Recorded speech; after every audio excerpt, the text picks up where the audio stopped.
बिहार राज्य को मुख्यमंत्री नीतीश कुमार के शराबबंदी वाले फैसले के कारण अब तक लगभग 50,000 करोड़ का नुकसान हो चुका है।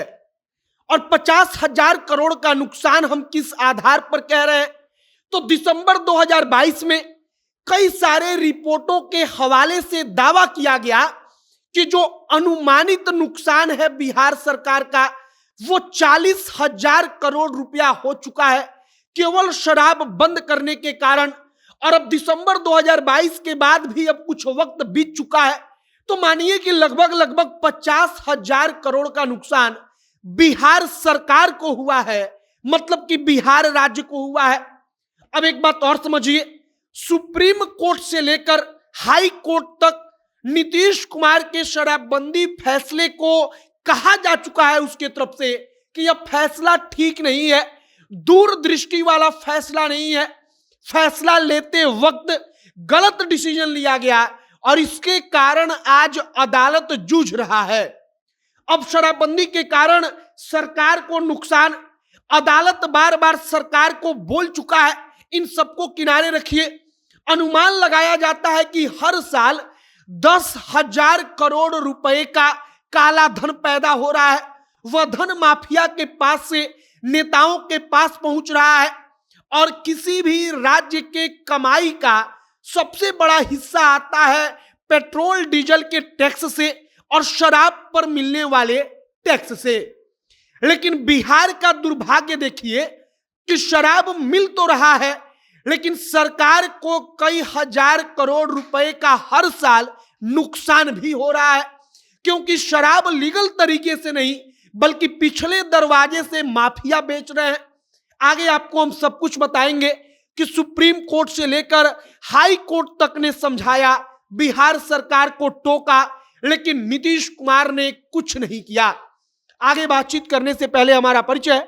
अब नमस्कार, मेरा नाम है मोहित कुमार सिंह और आप जनता जंक्शन देख रहे हैं। जब भी शराब को लेकर बिहार में कोई गलत घटना सामने आ जाती है तब इन तमाम चीजों पर चर्चा चलती है। हमने भी सोचा कि डेटा जो अनुमान लगाया जाता है उसको आप तक पहुंचाया जाए। एक सर्वेक्षण हुआ था, राष्ट्रीय परिवार स्वास्थ्य सर्वेक्षण जिसको कहते हैं। अब उस सर्वेक्षण में क्या कहा गया था सुनिए। यह सर्वेक्षण साल डेढ़ साल पहले का है। उसमें कहा गया कि बिहार में शराब तो लोग पी रहे हैं, नीतीश कुमार की शराबबंदी के बावजूद शराब मिल रहा है, लेकिन लोगों को 3 गुना ज्यादा शराब का रेट देना पड़ता है। मतलब कि एक बोतल शराब अगर 1,000 रुपए में कहीं मिल रहा है तो बिहार वालों को उसे खरीदने के लिए 2,500 से 3,000 रुपया देना पड़ता है। और यह अंदाज लगाया गया, क्यों? क्योंकि ब्लैक मार्केट में जो माफिया बेच रहा है वो शराब का बोतल बेचकर एक एक बोतल पर कई हजार रुपया कमा रहा है। अब सुनिए, दिसंबर 2022 में कई सारी मीडिया हाउसेस ने एक रिपोर्ट प्रकाशित किया। एक अनुमान लगाया गया कि दिसंबर 2022 तक बिहार की सरकार को 40,000 करोड़ रुपए का नुकसान हुआ है राजस्व के तौर पर, मतलब कि केवल टैक्स के तौर पर। जो अगर शराब लीगल तरीके से सरकार बिकवाती तो सरकारी खजाने में आता, लेकिन सरकार ने नहीं बिकवाया तो जो कमाई हुआ वो कमाई काला धन के रूप में माफियाओं के जेब में गया। उन माफियाओं के पास से होते हुए कहा जाता है कि पैसा चुनाव में इस्तेमाल होने के लिए नेताओं तक पहुंचता है। अगर कहीं अपराध बढ़ता है तो वहां पर वो पैसा पहुंचता है।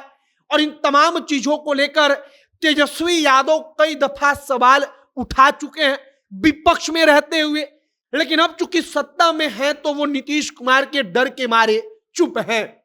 अब सुप्रीम कोर्ट ने क्या कहा था? सुप्रीम कोर्ट ने बिहार सरकार के शराबबंदी को लेकर कहा था कि कोई दूरदृष्टि वाला यह फैसला नहीं है।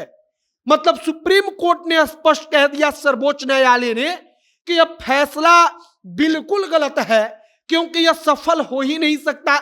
इसका दूरगामी परिणाम क्या होगा किसी ने नहीं सोचा।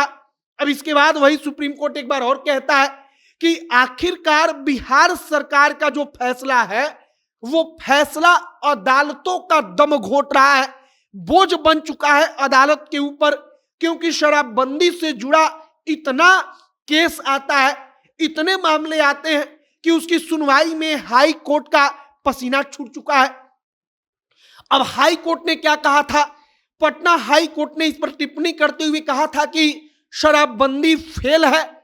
शराबबंदी होने के बाद गांजा, चरस, ड्रग्स, इन तमाम चीजों का चलन बढ़ गया, इन तमाम चीजों की बिक्री बढ़ गई। लोगों ने इसका नशा शुरू कर दिया, क्योंकि शराब से ज्यादा आसानी से और शराब से ज्यादा सस्ता में लोगों को यह नशा मिलने लगा। अब यह सब कुछ सर्वोच्च न्यायालय, जो हाई कोर्ट है पटना, उसने नीतीश कुमार की सरकार को कहा, लेकिन बिहार की सरकार ने, नीतीश कुमार ने कुछ भी नहीं सुना।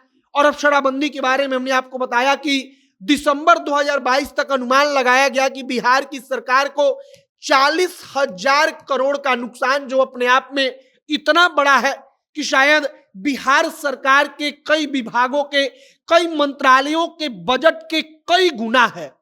फिलहाल हमने आपको शराबबंदी के बाद से बिहार की स्थिति, बिहार की कहानी, सर्वोच्च न्यायालय से लेकर हाई कोर्ट तक सरकार को क्या कहता रहा, वह सब कुछ सुना दिया। लेकिन अब तक बिहार में शराबबंदी है। शराब पीकर जब लोगों के साथ कुछ गलत होता है तो इस पर चर्चा होती है। हमने भी सोचा कि आपको डेटा, फैक्ट्स जो भी है वो बताया जाए। आपकी इस पर क्या राय है, कमेंट बॉक्स में लिखकर बताइएगा। आगे जो भी और जानकारी आएगी सब कुछ हम आप तक पहुंचाएंगे। तमाम खबरों के लिए हमारे साथ बने रहिएगा। कैमरे से विशाल खड़े हैं और मैं मोहित कुमार सिंह। बहुत बहुत धन्यवाद।